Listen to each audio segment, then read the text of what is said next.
Hello all you humans, it's Jim the Ape again, and this video was shared by one of my Facebook friends. It's not feminist slam poetry, so it's not quite as retarded, but I still have things to say about it, so now let's get started. Hey friends, my name is Kyle and I wrote this poem for us. It's about the internet. The internet's a special place. It's filled with many things, like kitten pics and funny gifs and lots of memes.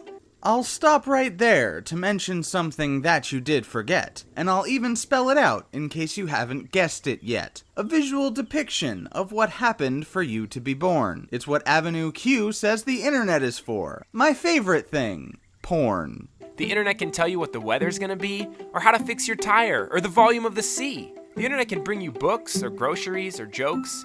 The internet can give you likes, or laughs, or frowns, or pokes. You reference something that I doubt anyone does anymore, and you make all this information sound like such a bore. But the internet gives platforms to everyone, and you can't blame us, because the internet can make you money, and can even make you famous.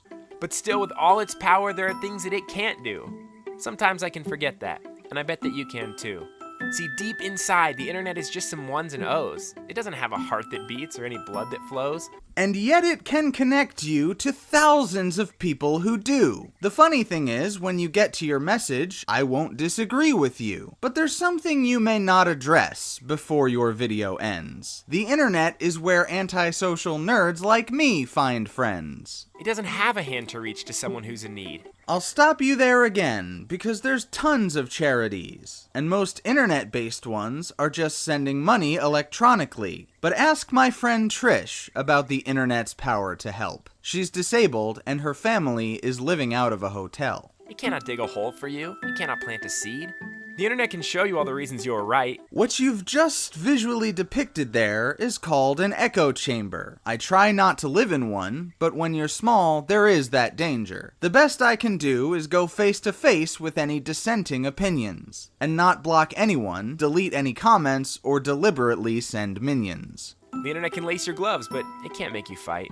The internet can hand you facts to help you make your mind, but it can't give you compassion, and it cannot make you kind. Technically, that much is true, but it can trigger your emotion. If you are already kind, an internet cause can earn your devotion. See, the thing is, it's a tool to connect people, nothing more or less. You talk about its lack of feeling as if it's supposed to pass this test. The internet can tell you the circumference of the earth, but it won't know much larger things like how much you are worth. Or better yet, the worth of someone different from you, whose tweets and snaps and hashtags have another point of view. It's true that disagreement here often leads to nasty words, but if you can't handle that, leave social media to the birds. The aforementioned echo chambers help if you're looking for affirmation, but I'd much rather use my platform to talk about the problems of our nation. That's something that you'll have to learn, or should I say decide, because the value of a person comes from what they've got inside, and inside stuff is hard to see, especially through a screen. If you're referring to personality traits, they can be expressed, and if you mean literally, you can see pictures from inside the chest. Either way, you underestimate the power of the internet, but your children's poetry video isn't halfway finished yet. It's easier if a table is the only thing between, and maybe there's some coffee or some donuts or some tea or nachos or burritos or the game Monopoly. Nowadays, when people sit together, they're on their phones. Their attachment to technology goes deep into their bones. But it's not all bad, while I do agree with most of what you say. For some contacts, it's a distraction. For others, it's the only way.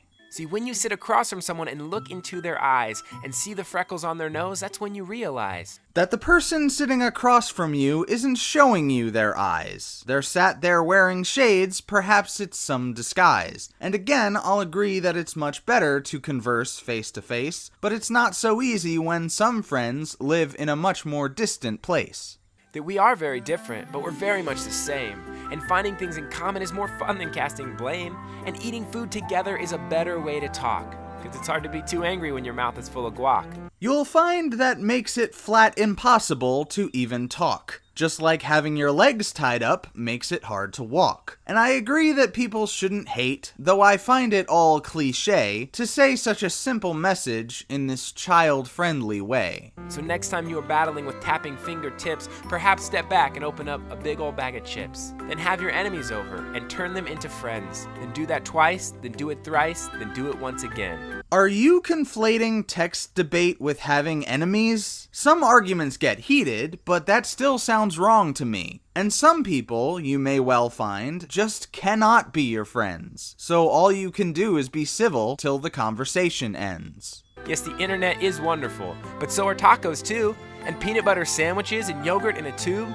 And if we reach for those things more and reach for these things less, I think we'd be much better off. At least that is my guess. Clearly, you've never heard of a phenomenon called laptops. It's possible to reach for both, and I'm not busting your chops. And what's with all your alternatives somehow involving food? Do you maybe have a problem, or are you just hungry, dude? But if you disagree with me, I'd love to hear your thoughts. I'll bring the fizzy sodas, you bring the tater tots. I disagreed somewhat and made this silly video here. Also, I prefer French fries and certain flavors of beer. And you forgot one thing the internet can do, the best I can think of. Through the power of the internet, lonely people can find love. But that's all I have to say about your little well-meaning poem. And I tell you all, this guy's not bad, even though I do not know him. His outro suggests he's a voice actor. I hope someone buys his tapes. But for now, like, comment, share, subscribe, and please, stay great, apes.